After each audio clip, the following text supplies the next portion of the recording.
સરહદી વિસ્તારના થરાદ વાવ અને સોયગામમાં જે અતિવૃષ્ટિ કહી શકાય કે એટલું બધું પાણી આવ્યું 2015 અને 17ને યાદ અપાવી ગયું. તો હાલ હું જે જગ્યાએ ઊભો છું આ થરાદનો નગરપાલિકા રોડ છે. અહીંયા મામલતદાર કચેરી આવેલી છે, અહીંયા પ્રાંત કચેરી આવેલી છે અને આ એ જ રોડ છે. હાલ હું જે જગ્યાએ ઊભો છું આ જ જગ્યાએ મારા માથા સમાન પાણી હતું.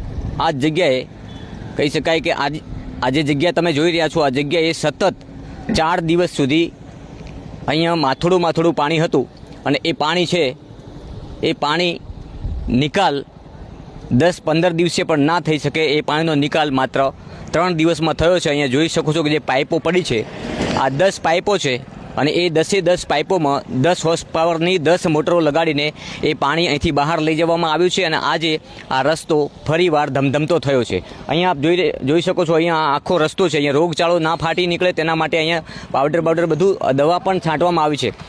નિરીક્ષણ કરી રહ્યા છે અહીંયા થરાદ નગરપાલિકાના ચીફ ઓફિસર. આપણે એમની સાથે પણ વાત કરશું કે સાહેબ કઈ રીતે આ પોઝિટિવ કામ થયું છે. સાહેબ પહેલાં તો બનાસ તકમાં આપનું હાર્દિક સ્વાગત. Thank you. મારી સાથે છે થરાદ નગરપાલિકા ચીફ ઓફિસર કે જેમની કામગીરી અહીંયા દેખાણી છે અને સૌથી મોટી જવાબદારી નિભાવવાનો સમય ત્યારે જ હોય છે જ્યારે અતિવૃષ્ટિ કોઈ એવો માહોલ થાય વિસ્તારમાં એવી સ્થિતિ સર્જાય ત્યારે સૌથી મોટી જવાબદારી ઉપર ખરો ઉતરવાનો સમય ત્યારે જ હોય છે. ત્યારે મારી સાથે અહીંયા જોડાયા છે હાલ થરાદના નગરપાલિકા ચીફ ઓફિસર. સાહેબ અહીંયા હું 2 દિવસ પહેલાં આવ્યો હતો તો મારા માથોડા સુધી પાણી હતું. આજે એક જ દિવસ થયો છે મને આવ્યાને અને આજે પાણી નથી. વ્યવસ્થા કઈ રીતે ગોઠવી અને કઈ રીતે પાણીનો નિકાલ કર્યો? આમાં એવું છે કે આ જે વિસ્તાર છે ગામનું થરાદ સિટીનું તમામ પાણી અહીંયા જ આવે છે. પીપળિયા તળાવ, એના પછી કપૂરી તળાવ અને પછી શિવસાગરમાં જતું હોય છે. એટલે એક જ જગ્યાથી નિકાલ શક્ય હતો નહીં. એટલે અમે અલગ અલગ જે 5 ઓપ્શન એના અંદર શોધ્યા. શરૂઆત તો એ કરી કે એના અંદર કે જે એક્ઝિટિંગ પોઈન્ટ છે આપણો છેલ્લો શિવસાગર, તો ત્યાં આગળ આપણે ઓલરેડી સફાઈ તો કરાઈ જતી આપણે ત્યાં, પણ ફરીથી ત્યાં ઝડપી નિકાલ થાય વ્યવસ્થા કરી. એનાથી આગળ જે કૃષિ યુનિવર્સિટી જાય છે ત્યાં આગળ બી કાચા નાણાંની જેસીબીથી સફાઈ કરાવડી, એ પાણીનો નિકાલ ચાલુ થયો. ત્યાં પછી નગરપાલિકાના જે તમામ પમ્પિંગ સ્ટેશનો જે છે ડૂબમાં હતા તો નવા પેનલો તાત્કાલિક ધોરણે લાવ્યા અને લગભગ 100 HP જેટલા અલગ અલગ કરી અને તમામ પમ્પિંગ સ્ટેશનોથી નિકાલ કરાવડાવી શરૂઆત કરાવડાવી.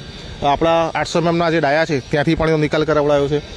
પછી અહીંયાથી આપણે ચાલુ કરીએ તો જે મામલતદાર સાહેબની કચેરી છે ત્યાંથી લગભગ 10 લાઈનો આપણે મોટરો ગોઠવી લગભગ 100 HPથી આ પાણીનો ઉપાડ કરી અને એ પાણી આપણે પમ્પિંગ સ્ટેશનમાં અને પમ્પિંગ સ્ટેશનની મારફતે STP થઈને પાછો નિકાલ કરાવડાવ્યો છે. એટલે જે પાણીનો નિકાલ ફક્ત એક જ જગ્યાએથી થતો હતો એ આપણા સ્થાનિક પદાધિકારીઓ, જૂના આપણા વહીવટીતંત્ર, જૂના અધિકારીઓ બધાનું માર્ગદર્શન લઈ અને અલગ અલગ 5 ઓપ્શનો શોધી અને પાણીનો નિકાલ કર્યો છે. સાહેબ અહીંયા દેખાઈ રહ્યું છે કે એક સાથે 10 જેટલી પાઇપલાઇન છે એ પણ મોટરો પણ 10 હોર્સ પાવરની છે. એટલે વ્યવસ્થા ગોઠવવાનું આ જે સુઝાવ હતો આ સુઝાવ ક્યાંથી આવ્યો કે તાત્કાલિક જો ધોરણે અસરગ્રસ્ત જે લોકો છે વિસ્તારમાં પાણીમાં અને અસરગ્રસ્ત વિસ્તાર જે છે રોડો ભરાયેલા છે જ્યાં વાહન ચાલી શકે એવી પરિસ્થિતિ નથી, એવા રોડમાં તાત્કાલિક ધોરણે પાણીનો નિકાલ થઈ જશે? આ પહેલાં તો આપણે એક વિચાર તો આવ્યો હશે.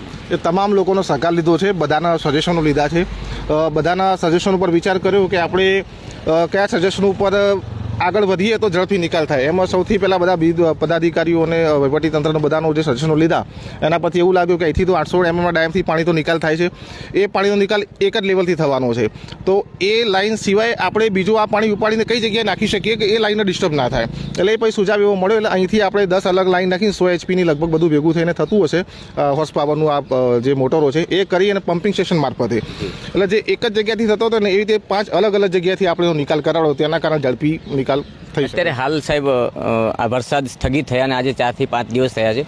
બીજા એવા કેટલા વિસ્તાર છે કે જ્યાં હજુ થોડા પાણી ભરાયેલા પડ્યા છે અને એ નિકાલ કરવાની પણ કોશિશ થઈ રહી છે? દેખો અત્યારે એક તો આપણે કોલેજ રોડવાળો મીઠા રોડવાળો વિસ્તાર છે ત્યાં બી આપણી વિઝિટને બધું થઈ ગયું છે. અત્યારે ત્યાં આગળ બી આ જ રીતે જે નિકાલ કર્યો છે એની વ્યવસ્થા આપણે ગોઠવી રહ્યા છે. લગભગ અંદાજિત 2 થી 3 કલાકમાં એ બી વિસ્તારનો પાણી નિકાલ માટેની મોટર અને પાઇપને બધું ચાલુ થઈ જશે. એટલે એ બી આગામી 24 કલાકમાં એ રોડ આખો આપણો મોટરેબલ થઈ જશે.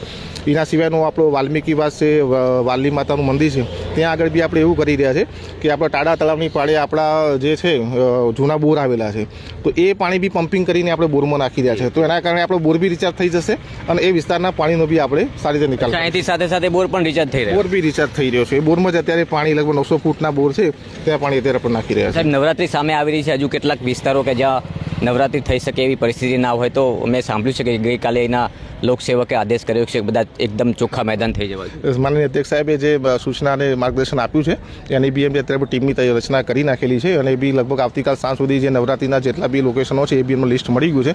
એ બધા જ વિસ્તારોની સઘન ઝુંબેશ સફાઈ ઝુંબેશ થશે. અત્યારે અમને કોર્પોરેશન તરફથી બી ખૂબ સહાય મળી છે. નગરપાલિકાનો જે સફાઈની ટીમ છે અને કોર્પોરેશનની ટીમ એ બધા સાથે મળી અને આખા નગરની સફાઈ ઝુંબેશ અત્યારે આપણે હાથ ધરેલી છે.